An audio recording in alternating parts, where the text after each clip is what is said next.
धन्यवाद करता हूँ परमपिता परमेश्वर को यीशु मसीह के नाम से।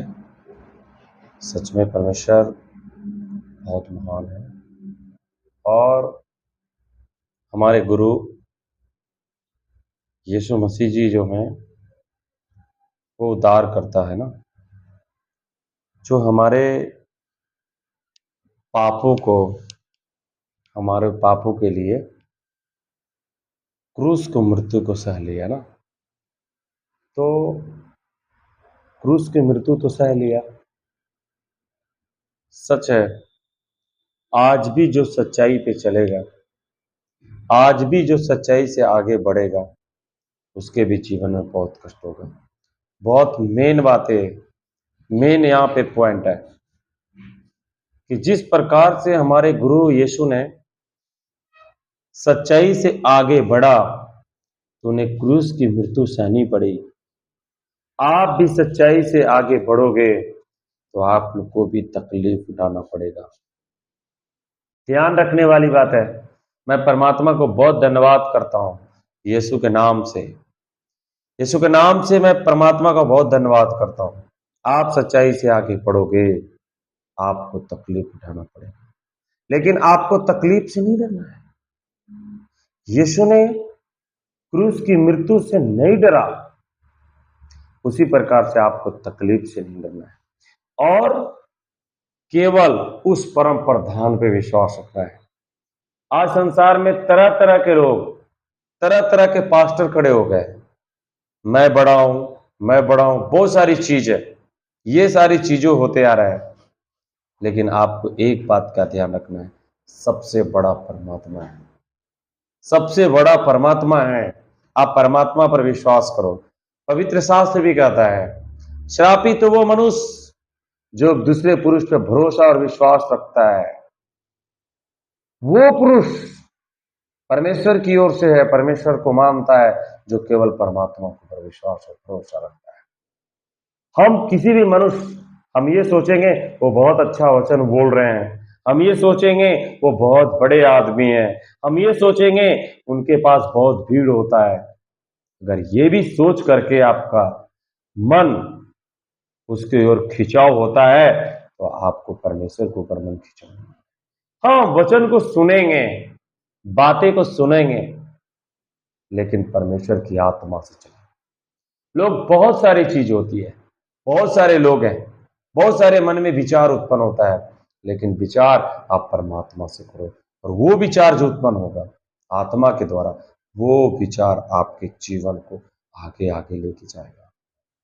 परमात्मा को मैं धन्यवाद करता हूं, आप भी परमात्मा को धन्यवाद करो। कष्ट से मत डरो, आप उसके अनुसार चलो जैसे परमात्मा आपकी आत्मा में लगाते हैं। धन्य वो मनुष्य जो परमेश्वर की बताए हुए रास्तों पे चलते हैं। श्रापित तो वो मनुष्य जो मनुष्यों की बातों को सुन करके चलते हैं। यीशु ने परमात्मा की बातों को सुन करके चला तो उन्होंने क्रूस की मृत्यु को भी सह लिया। क्या फर्क पड़ा उन्हें, फिर वो जीवित हो गए। वही बात है, दुनिया आपके तरफ नहीं है, आप मत डरो, लेकिन आपके तरफ ये समझो कि हमारे तरफ ईश्वर है। इससे आप अपने आप को खुशी। 50 आदमी, 50 मनुष्य मिलकर के आपको जीवन को नहीं बचा सकते, लेकिन केवल परमात्मा आपके जीवन को बचा सकता है।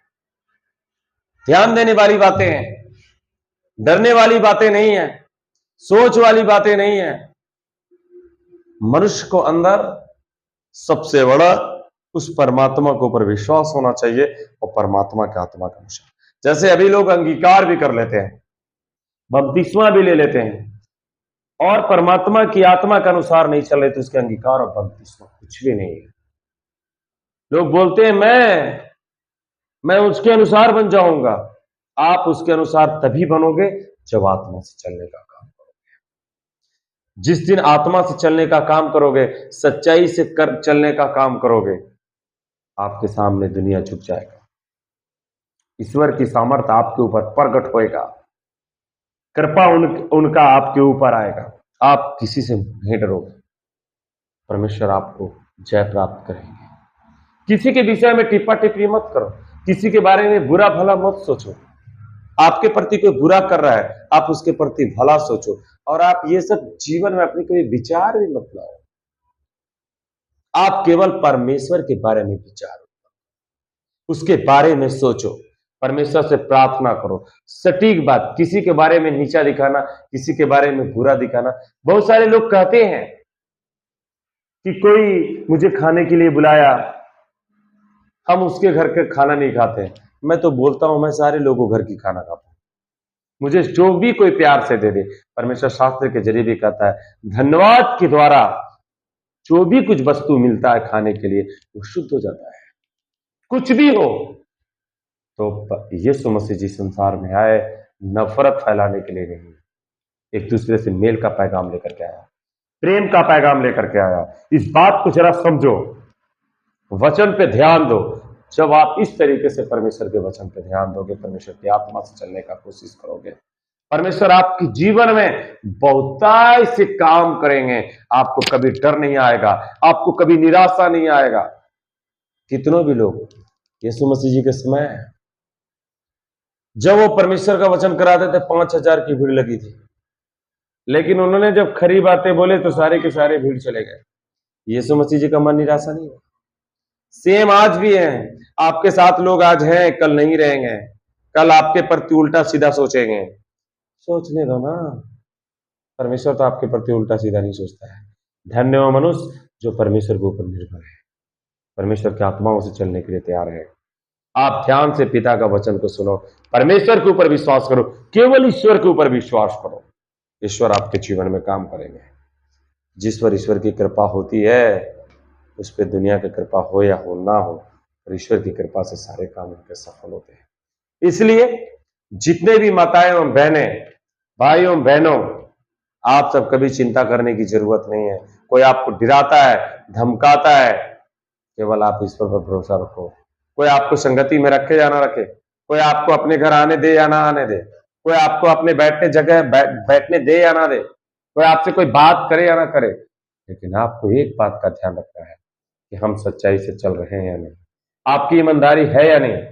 आपके पास अगर ईमानदारी और सच्चाई है तो दुनिया की कोई ताकत भी आपको रोक नहीं सकता है। परमात्मा आपको आगे लेकर के जाएंगे। सारे लोग आपको सलाम करेंगे, सारे लोग आपको प्रणाम करेंगे, आपकी बातों को सुनेंगे।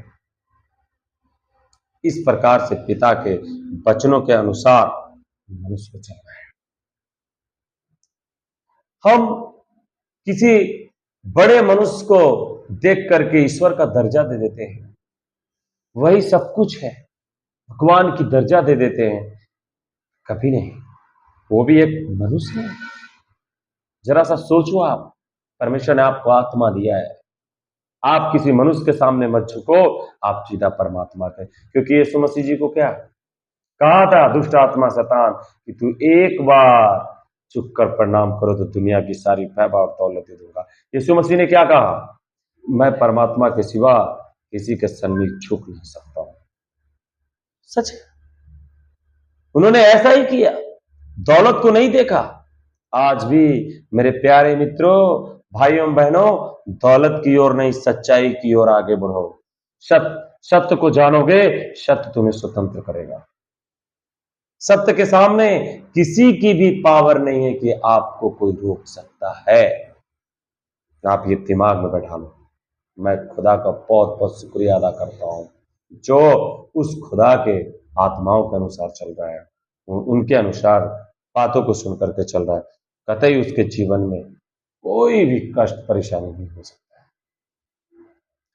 पवित्र शास्त्र जो कहता है, हर एक ग्रंथ जो कहता है, सारे ग्रंथ तो यही बताते हैं, प्रेम से चलो, किसी से झगड़ा मत करो, किसी से द्वेष मत करो। हम मसीह के साथ हैं, परमेश्वर के वचन में हैं, और इसमें भी लोग रह करके एक दूसरे से नफरत फैलाए, एक दूसरे से दूसरे के प्रति उल्टा सीधा सोचे, एक दूसरे को ऊंचा नीचा सोचे। नहीं, सारे लोगों से भाईचारा रखना है, सभी लोगों से प्रेम रखना है। जो विश्वास करता है, जो विश्वास नहीं करता है, हम उससे भी प्रेम रखने का काम करें। क्योंकि मसीह का काम क्या है, मसीहा का काम क्या है, बचाने वाला। मसीहा का काम ही होता है बचाना, दया उसके अंदर होना, प्रेम होना, जिसके अंदर दया, प्रेम, ये सारी चीजें वो ईश्वर को पाता है। दुष्ट आत्मा के अंदर क्रोध होता है, दुष्ट आत्मा के अंदर बुराई होता है, दुष्ट आत्मा के अंदर लड़ाई होता है, झगड़ा होता है, लड़ाई करवाना, इधर का बात उधर करना, ये सब दुष्ट आत्मा का चाल है। इसलिए आप परमात्मा का धन्यवाद करो, परमात्मा की आत्मा के अनुसार चलो। कोई बात नहीं है, ईश्वर आपके पास है। आप मेहनत करके 50 लाख रुपया कमा लिए, लेकिन अगर आपके बॉडी के अंदर में कोई ऐसा इन्फेक्शन हो जाए जो करोड़ रुपया लगे, तो आपका 50 लाख रुपया कहाँ रहेगा? अगर परमात्मा चाहेंगे तो आपके बॉडी के अंदर कुछ होने नहीं देंगे। ईश्वर आपको जिस प्रकार से बना करके धरती पे भेजा है, तो आपको सुरक्षित रखने के लिए भी भेजा है। सिर्फ केवल आपको एक ही बात का ध्यान रखना है, केवल उस परमात्मा के ऊपर विश्वास और उसकी बताए हुए रास्ता पे चलना। कोई भी कुछ कहे, हम सारे लोगों की बातों को सुनेंगे, लेकिन चलेंगे तो परमात्मा की बातों पर। किसी को तकलीफ नहीं देंगे। बहुत लोग कमेंट करते हैं, बहुत सारे लोग पूछते हैं, क्या मूर्ति पर के चढ़ाया हुआ प्रसाद खा सकते हैं? बिल्कुल खा सकते हैं आप, क्योंकि वो भी एक प्रकार का भोजन है, वो भी एक प्रकार का क्या है, आपके शरीर को बेनिफिट देने वाला, एनर्जी देने वाला है। आप नफरत नहीं कर सकते। भले ही आप जो है मूर्ति पूजा नहीं कर सकते हैं, लेकिन आप उसके चढ़ाए हुए प्रसाद कोई किसी ने दे दिया है, वो तो एक प्रकार का वस्तु है, भोजन है, हम तो उसे ग्रहण कर सकते हैं, उसमें कोई बात नहीं। इस प्रकार से परमेश्वर की आत्मा से चलना है। हमने मेल का पैगाम है। आप बोलो चावल खाते हो या नहीं, आप बोलो खीर खाते हो या नहीं, लड्डू खाते हो या नहीं, तो क्या हो गया भाई? जैसी जैसी आपकी दृष्टि है, उस प्रकार से आप उस चीज को देख रहे हो। जिस प्रकार से आपका सोच है, आप उस प्रकार से चल रहे हो। हमारी सोच तो सीधा है परमात्मा के ऊपर। हमें जो कुछ भी मिलता है धन्यवाद करके खाना है। आपको कभी कुछ नहीं होने वाला है। परमेश्वर बहुत आशीष करेंगे आप। तो ठीक है, बहुत बहुत धन्यवाद करता हूं मैं। फिर मैं ऐसे ही नए नए परमेश्वर का वचन आत्मा के अनुसार आपके पास लाते रहेंगे, और आप परमेश्वर का वचन को सुनते रहिए परमेश्वर, और सुन करके आत्मा से चलें, ईश्वर के ऊपर विश्वास करें, किसी मनुष्य के झांसे में ना आए, अंधविश्वास में ना पड़े, क्योंकि मसीह अंधविश्वास को खत्म करने के लिए आया, अंधविश्वास में पढ़ाने के लिए नहीं। जैसे अगर इसमें भी अंधविश्वास में पड़ोगे, मेरे ऊपर विश्वास रखोगे, किसी और के ऊपर विश्वास रखोगे, तो आप अंधविश्वास में पड़ोगे। इसलिए केवल परमात्मा के ऊपर विश्वास करो, उसकी बताए हुए रास्ता पे चलो, परमेश्वर से प्रार्थना करो, आत्मा में आपको परमेश्वर जरूर लगाएंगे, और इस प्रकार से आप आगे बढ़ोगे तो परमेश्वर आपकी जीवन हमेशा हमेशा के लिए धन्य बना देगा। आपको कभी चिंता नहीं आएगा, कभी आपको डर नहीं आएगा, कभी आपको सोच नहीं आएगा। इसलिए अंधविश्वास में पढ़ने की जरूरत नहीं है, परमात्मा को भी विश्वास करने की जरूरत है। ठीक है, परमेश्वर को धन्यवाद, बहुत बहुत धन्यवाद।